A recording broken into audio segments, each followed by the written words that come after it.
히브리서 7장 1절에서 10절까지 있습니다.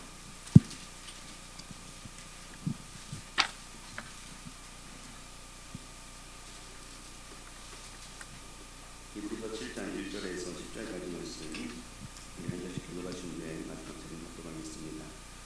이 멜기세덱은 살렘 왕이요 지극히 높으신 하나님의 제사장이라. 여러 왕을 쳐서 죽이고 돌아오는 아브라함을 만나 복을 빈 자라. 아브라함이 모든 것의 10분의 1을 그에게 나누어 주니라. 그 이름을 해석하면 먼저는 의의 왕이요 그 다음은 살렘 왕이니 곧 평강의 왕이요. 아버지도 없고 어머니도 없고 족보도 없고 시작한 날도 없고 생명의 끝도 없어 하나님의 아들과 닮아서 항상 제사장으로 있느니라. 이 사람이 얼마나 높은가를 생각해보라. 조상 아브라함도 노량물 중 10분의 1을 그에게 주었느니라. 레위의 아들들 가운데 제사장의 직분을 받은 자들은 율법을 따라 아브라함의 후기에서 난 자라도 자기 형제인 백성에게서 10분의 1을 취하라는 명령을 받았으나 레위 족보에 들지 아니한 멜기세덱은 아브라함에게서 10분의 1을 취하고 약속을 받은 그를 위하여 복을 빌었나니. 논란의 여지 없이 낮은 자가 높은 자에게서 축복을 받느니라. 또 여기는 죽을 자들이 10분의 1을 받으나 자기는 산다고 증거를 얻은 자가 받았느니라. 또한 10분의 1을 받는 레위도 아브라함으로 말미암아 10분의 1을 바쳤다고 할 수 있느니 이는 멜기세덱이 아브라함을 만날 때에 레위는 이미 자기 조상의 허리에 있었음이라. 아멘. 기도하겠습니다. 참 좋으신 주님, 은혜와 사랑을 진심으로 감사합니다. 오늘 하루의 첫 시간을 이렇게 주님 앞에 나와 주의 음성을 듣고 주님을 찬양하고 예배할 수 있게 하심을 진심으로 감사합니다. 이 세상 어느 무엇보다도 정말 우리 예수님이 가장 소중한 것인 것을 우리가 더욱더 기쁜 마음으로 깨달으며 우리 인생이 또한 그러한 삶을 살 수 있도록 하나님께서 함께하여 주시옵소서. 예수님보다 높아진 그 모든 것들을 이 순간 내려놓고 그렇게 주님께 집중하며 주님과 동행하며 살아갈 수 있는 우리 모두가 될 수 있도록 인도하여 주시옵소서. 일천번제와 감사의 힘을 드린 손길 가운데 하나님께서 은혜를 허락하여 주시옵시고 그의 소원을 주님께서 더 깊이 아시오니 하나님께서 응답하여 주셔서 또한 하나님의 살아계심을 경험할 수 있는 믿음의 자리 될 수 있도록 인도하여 주시옵소서. 감사드리며 예수님 이름으로 기도드립니다. 아멘. 할렐루야. 이 새벽에 나오신 여러분들에게 주님의 은혜와 평강이 함께 하시기를 축복합니다. 히브리서를 저희가 보고 있습니다. 히브리서는 지난번에 서영 목사님 말씀하셨듯이 기독교를 개종한 유대인들을 위한 편지입니다. 그러니까 유대 사회에서 개종을 했는데 그 개종한 그 결과가 핍박이 너무나 크다는 거죠. 너무나 큰데 다시 오신다는 예수님은 계속해서 오시지 않는 그 상황이 이어지고 있고 이제 어수선한 이런 그 분위기 속에서 다시 이제 유대교로 회귀하려는 그런 사람들이 있었다는 것입니다. 사실 유대교와 기독교의 그 차이가 나는 것은 딱 하나가 차이가 나죠. 구약은 어쨌든 똑같은 구약을 믿고 똑같은 하나님을 믿는데 뭐가 하나가 차이 나냐면 예수님에 대한 것 하나가 딱 차이가 납니다. 그러니까 말 그대로 이제 유대교도 예수님을 제외하면은 하나님을 안 믿는 게 아니에요. 그러니까 하나님을 믿긴 믿는데 구약에 나타난 하나님, 단순히 예수님을 이제 메시아로 인정을 안 하는 것이고, 그리고 또 기독교인들은 이제 구약의 하나님도 믿고 여기 이제 예수님이 메시아다라고 고백하는 사람들이 이제 그 기독교인들이 되게 됐죠. 근데 이것을 또 바꿔 말하면은 이제 개종한 유대교 입장에서는 예수님만 빼면 되는 거예요. 그러니까 예수님을 빼고 제가 뭐 하나님을 안 믿는다는 것도 아니잖아요. 하나님을 어쨌든 나도 믿고 그리고 뭐 구약에 나타난 하나님을 이제 그대로 믿으니까. 근데 뭐 예수님만 제외하고 뭐 나머지 이제 구약에 나타나신 내가 하나님을 믿는 거니까 이게 뭐 하나님을 버리는 것도 아니고 내가 안 믿겠다는 것도 아니잖아요. 이제 그런 면에서는 만약에 이제 내가 교묘하게 생각만 좀 바꿀 수 있다면은 뭐 사실 예수님 버리는 거 큰 문제가 아닐 수도 있겠다라는 생각도 해볼 수 있습니다. 근데 어쩌면 이러한 모습이 우리에게도 참 비슷한 모습이 있다라고 생각을 해요. 굳이 이제 하나님을 믿는 우리가 그 범위 안에만 있다면은 뭐 우리의 신앙이 사실 생각해보면 기복신앙이면 어떻습니까? 신앙도 신앙이잖아요. 기복신앙도 신앙이잖아요. 또 이제 그런 면에서 뭐 내가 율법적으로 교회만 성실하게 다니면은 뭐 내 예수님을 아주 잘 알지 못해도 뭐 무슨 상관이겠어요? 그냥 내가 교회 열심히 다니고 내가 그냥 하나님 안 믿겠다는 것도 아닌데 근데 그렇게 생각하면 뭐 특별히 문제가 없지 않을까? 이제 그런 생각을 해볼 수도 있을 것 같습니다. 근데 결론은 이제 괜찮지 않죠. 이제 왜 히브리 기자가 이제 그 흔들리는 유대인을 향해서 지금 구약 본문을 여기저기 근거로 들면서 예수님을 왜 얘기하려고 해요? 그게 틀렸다라는 거죠. 우리 가지고 있는 그런 신앙 중에서 그런 어떠한 그 예수님에 대한 그 모형이 없으면은 그게 잘못되기 때문에 지금 오늘 이 히브리 기자는 막 구약 여기저기 본문을 들어가면서 예수님이 이런 분이고 예수님은 저런 분이고 이러한 약속이 있었는데 예수님이 이러한 약속이 이루어졌고 이제 이런저런 설명을 계속해서 하려고 한다라는 거죠. 그만큼 예수님이 어떤 분이신지 그리고 예수님을 우리가 더 깊이 한다는 것이 얼마나 중요한 것인지 결국 이 경험만으로는요 우리가 뭔가 이렇게 시험이 왔을 때 예수님을 잘 모르면은 결국 계속해서 시험에 흔들리게 될 수밖에 없는 것이 우리의 인생이고 우리 사람이기 때문에 오히려 이 히브리서 기자는 계속해서 예수님에 대한 중요성을 우리에게 강조를 하고 있습니다. 여러분 사실 이 히브리서가 얼마나 마음에 와닿으실지는 사실 잘 모르겠어요. 우리는 유대인들이 아니기 때문에 특히 저도 이제 이것을 묵상을 하면서 약간 애먹는 부분이 그런 부분인데 근데 그럼에도 불구하고 여러분 이 히브리서를 보면서 이 예수님에 대해서 내가 좀 깊이 알아야겠다라는 그런 마음가짐을 가지고 크게 많이 와닿지 않더라도 이 예수님이 어떤 분이신지 한번 이렇게 쭉 묵상해 보시면서 배워볼 수 있는 그런 시간이 되어주셨으면 좋겠습니다. 오늘 본문은 이제 히브리서 7장에서 이제 저희가 시작을 하죠. 7장은 단 한 사람에 대한 이야기로 시작을 합니다.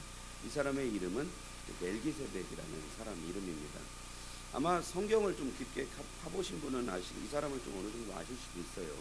근데 교회 분들은 의외로 이 멜기세덱이라는 사람이 생각보다 이렇게 와닿지 않는 분들이 상당히 많으실 겁니다. 사실 이 사람은 구약 성경에서 딱 2번 등장하는 사람입니다. 한 번은 어디 나오냐면 창세기 15장 말씀에 나와요. 거기 보시면은 오늘 이제 히브리서 7장 1절에서도 그 얘기가 나오지만 그 아브라함이 이제 그 소돔 왕에서 소돔 인근에 있는 사람들이 롯을 포함한 인근에 있는 사람들이 한번 그 북방 왕들한테 잡혀간 적이 있었죠. 그 잡혀간 사람들을 이제 아브라함이 이제 막 물리치고 다시 돌아오는데 소돔 왕이 나오고 살렘 왕 멜기세덱이 2명이 나와요.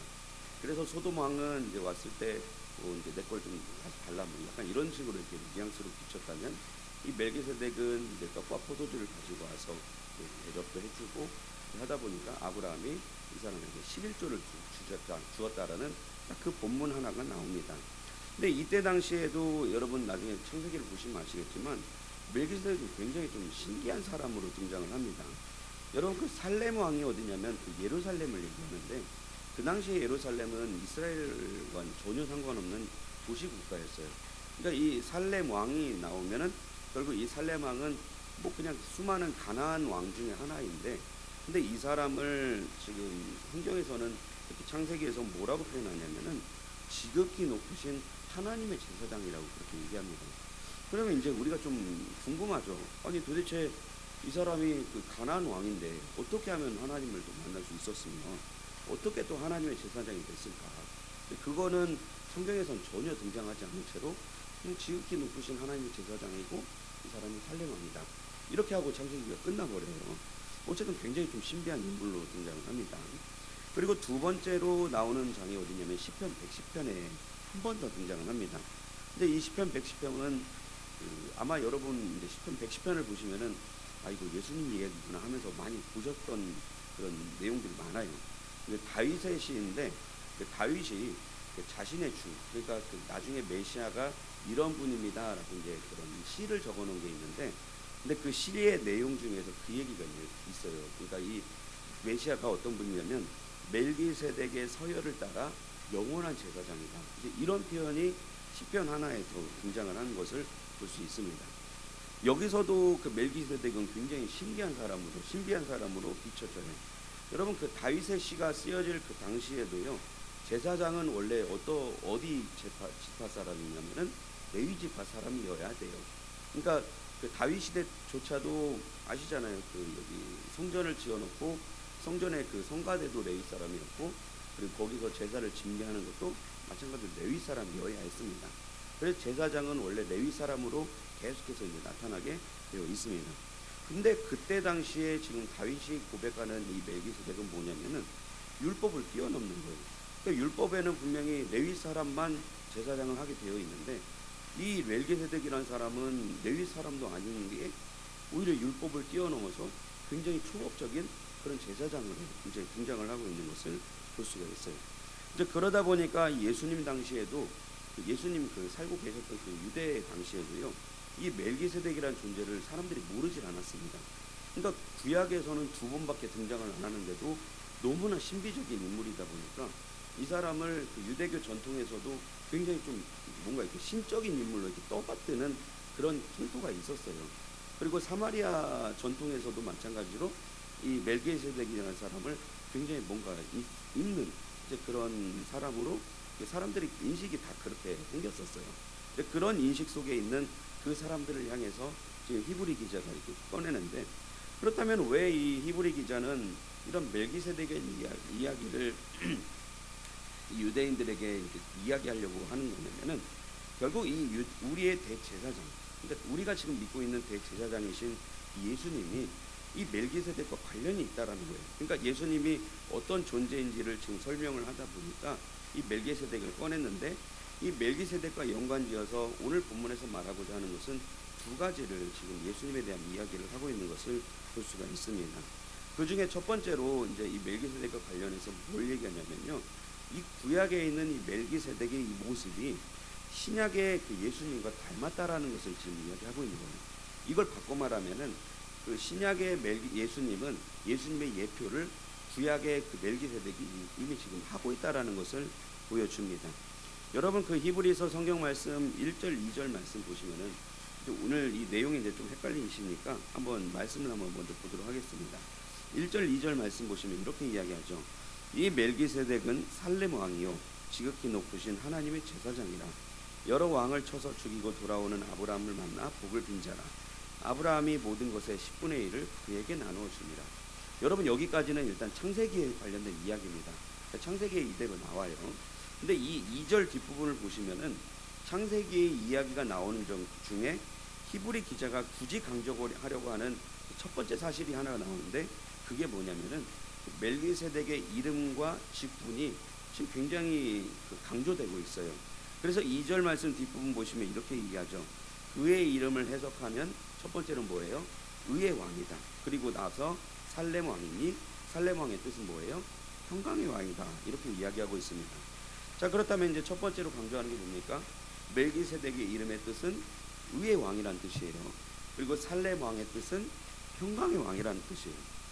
제가 그 새벽이라서 이게 좀 말씀을 다른데 좀 보면서 이 의의 왕과 평강의 왕에 대해서 좀 이야기했으면 싶긴 한데, 뭐 지금 이제 시간상 다 찾아볼 수 없으니까 생략하겠지만, 여러분 결국 여러분이 가지고 있는 상식적으로도 이 의의 왕, 이 평강의 왕, 결국 누구 이야기하고 있는 거예요? 예수님 이야기하고 있는 겁니다. 여러분 예수님은 아시다시피 하나님의 뜻을 이루기 위해 이 땅에 오셨죠. 그리고 진짜 그 의를 완벽하게 이루신 분이세요. 그리고 또 예수님은 어떤 분이세요? 평강의 왕이세요. 예수님이 오실 때 천사들이 뭐라고 찬송해요? 이 땅에 평화로다. 이렇게 그 고백을 하잖아요. 그러니까 예수님이 하나님의 의를 위해 이 땅에 오셨고, 예수님이 이 땅에 평강을 주기 위해 오셨다고 우리가 구약 성경에서 이미 얘기하고 있는데, 그에 대한 예표가 누구라는 거예요? 바로 멜기세덱이라는 사람이 예수님을 굉장히 닮아 있다라는 거예요. 3절 말씀 보시면은 이걸 좀 더 구체적으로 지금 풀고 있습니다. 아버지도 없고 어머니도 없고 족보도 없고 시작한 날도 없고 생명의 끝도 없어 하나님의 아들과 닮아서 항상 제사장으로 있는다. 아예 대놓고 말하죠. 하나님과 아들과 닮았다. 이렇게 얘기하죠. 하나님의 아들이 누구세요? 예수님이세요. 어떤 것이 닮았냐면은 아버지도 없고 어머니도 없고 족보도 없어요. 그러니까 시작한 날도 없고 끝도 없어요. 그러니까 시작점도 없고 끝도 없고. 그러니까 말 그대로 지금 뭘 얘기하냐면 영원한 분이시라는 거예요. 근데 그 영원함이 누굴 닮았냐고 하냐면 하나님의 아들 예수 그리스도와 닮았다라는 거예요. 여러분 우리가 예수님을 그 하나님처럼 이렇게 높이는 그 이유가 우리도 마찬가지지 않겠습니까? 예수님은 하나 인간입니다. 근데 인간이면서 동시에 이분은 신이세요. 처음이 없으세요. 태초부터 이미 계셨고, 그리고 계속 영원히 계시는 분이세요. 이 영원성이라는 그 자체 때문에 우리가 예수님을 굉장히 신으로 그리고 하나님으로 고백하고 있는 거죠. 근데 이 예수님이 누굴 닮았냐면 바로 이 멜기세덱이 예수님을 닮았다라고 이야기하면서 예수님을 지금 굉장히 높이고 있는 것을 볼 수가 있습니다. 그래서 이것을 특히 이제 유대인들에게 이야기하는 것은 그 유대인들이 지금 현재 신적으로 추앙하고 있는 그 바로 그 멜기세덱, 그 멜기세덱의 반차를 따라서 멜기세덱의 사신 예수님을 예표하는 것이고, 그래서 예수님은 어떤 분이시다? 시작과 끝이 없는 영원한 우리의 대제사장이시다. 그거를 먼저 고백하고 있습니다. 일단 이에 대한 결론은 이따가 한꺼번에 내보고, 이것이 이제 오늘 본문에서 첫 번째로 강조하고자 하는 것이고요. 두 번째로 이 멜기세덱에 대한 이야기를 하면서 오늘 본문이 강조하는 것이 있는데요. 그게 뭐냐면은 이 멜기세덱의 서열을 따라 대제사장이 되신 이 예수님이요, 율법에 기록된 제사장과 비교를 한다면은 이분은 뭐 우위를 가릴 게 없이 완전 위대하신 분이라는 거예요.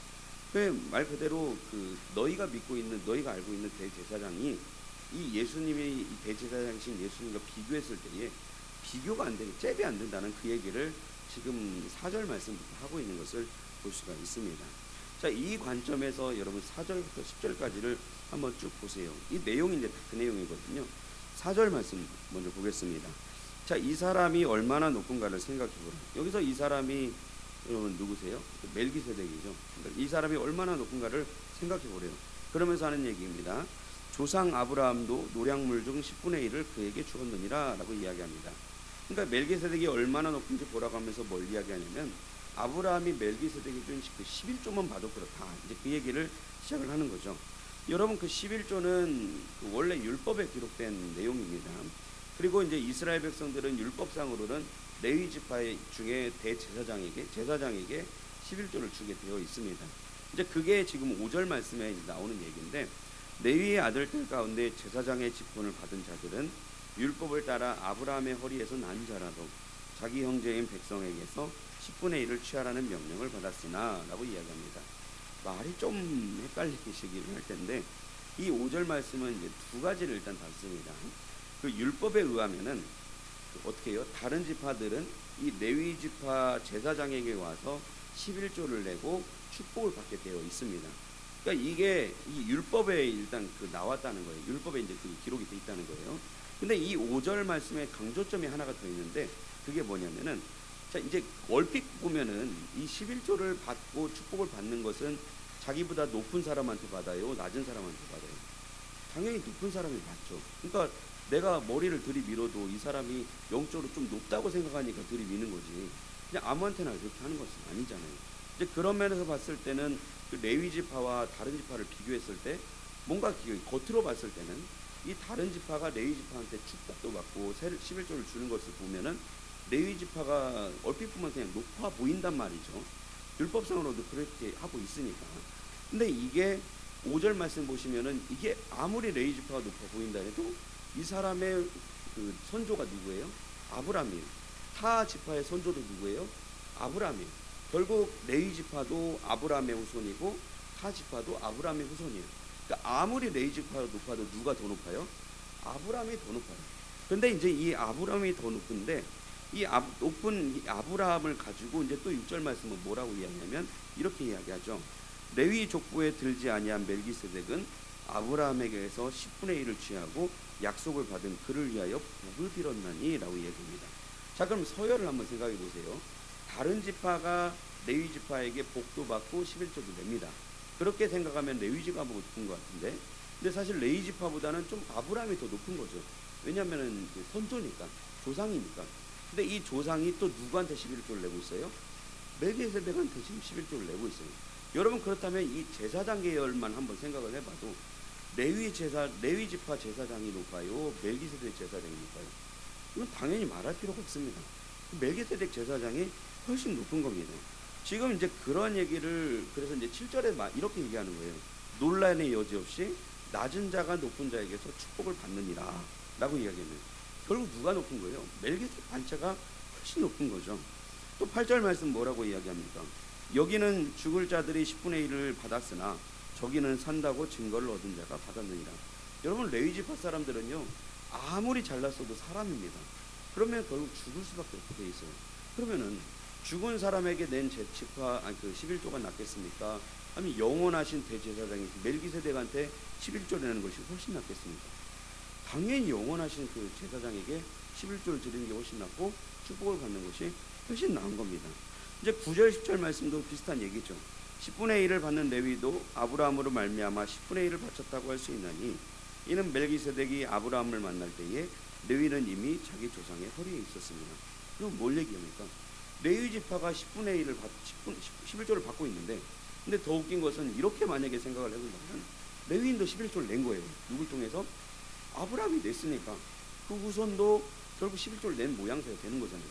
여러분, 그러면은 율법에 기록되어 있는 레위 지파가 결국 높냐, 멜기세덱이 높냐라고 따지면 누가 훨씬 높은 거예요? 이건 게임이 안 되는 겁니다. 아무리 뭐 율법이 뭐 좋고 뭐 유대인들이 율법을 중요시하고 저것저것 얘기를 해도 이 율법보다 더 위대하신 분이 멜기세덱이고, 예수님은 어떤 분이세요? 이 멜기세덱의 반차, 멜기세덱의 서열을 따라서 제사장이 되신 분이 바로 예수님이라는 것입니다.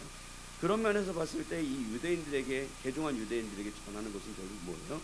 너희가 지금 개종했던 유대인들이 다시 돌아가려고 하는데, 너희가 믿는 그 율법, 너희가 믿는 그 대제사장, 사실 대제사장이 진짜 중요한 사람이잖아요. 왜냐하면 그 사람들이 죄를 다 해결해줘야 하는 사람인데, 근데 해결해주는 그 사람이 너희가 다시 돌아가려고 하는 그 제사장보다 지금 누가 높은 거예요? 예수님이 훨씬 높은 거예요. 뭐 내일 본문부터 여러분 이제 그 멜기세덱의 이야기가 계속해서 진행이 되겠지만, 이 예수님이 얼마나 위대하시고 진짜 이 율법에 나온 그 레위 제사장이 하지 못하는 그런 모든 여러 가지 것들을 이 예수님이 다 해버리셨거든요. 이제 그런 면에서 봤을 때 너희가 지금 예수를 버리는 것이 얼마나 지금 심각한 것인지를 지금 이 유대인들에게 설명해주고 있다면은, 결국 이 예수님의 위대하심, 예수님의 훨씬 높으심, 그러한 모든 부분들을 이 멜기세덱을 통해서 히브리 기자는 지금 이 유대인들에게 전달하고 있는 것을 볼 수 있습니다. 여러분, 오늘 본문은 말씀드렸듯이 개종한 유대인들을 위한 글이라고 말씀드렸어요. 다만 이제 우리가 이 말씀을 통해서 저와 여러분들이 한 가지 적용을 한다면은, 진짜 우리 또한 이 위대하신 예수님에 대한 묵상이 우리에게도 좀 있어야 할 줄 믿습니다. 정말 우리도 살다 보면은 예수님보다 참 높아지려고 하는 것들이 생각보다 많습니다. 뭐 예수님이 우리를 위해 저에게 죽었다는 거 여러분 잘 아시죠? 근데 뭐 이거 한번 들었을 때 여러분 감흥이나 있으십니까? 사실 우리가 인생을 살다 보면은 뭐 이렇게 막 진짜 은혜 받을 때는 그게 뭔가 크게 다가오고 뭐 예수님이 중요하다고 얘기하지만, 사실 인생을 사는데 예수님이 과연 얼마나 크실까 생각해 본다면, 여러분 사실 우리의 삶에서 예수님은 우리가 진짜 맨날 왕으로 주인으로 섬긴다고 이야기하지만, 얼마나 과연 우리가 예수님을 주인으로 이렇게 모시면서 우리의 삶을 살까, 이거라는 것입니다. 여러분, 진심으로 오늘 이 말씀이 우리가 과연 그 예수님의 서열을 한번 좀 생각해 보는데 좋은 계기가 될 수 있는 은혜가 있었으면 좋겠습니다. 우리의 소망은 돈이나 부동산이나 어떤 주식에 있는 것이 아니에요. 우리의 소망은요, 어떤 자녀나 내 능력에 있는 것이 아닙니다. 우리의 소망은 오직 예수 그리스도에게 있어야 하고, 이 예수 그리스도와 우리가 동행해야 하는 삶이 바로 기독교인들의 삶이 되어져야 할 것입니다. 오늘 그 예수님을 우리 또한 내 삶의 주인으로 모시기를 소망하고요, 그런 예수님을 닮은, 그리고 예수님과 동행하는 그런 삶을 사시기를 주님의 이름으로 축복합니다. 기도하겠습니다.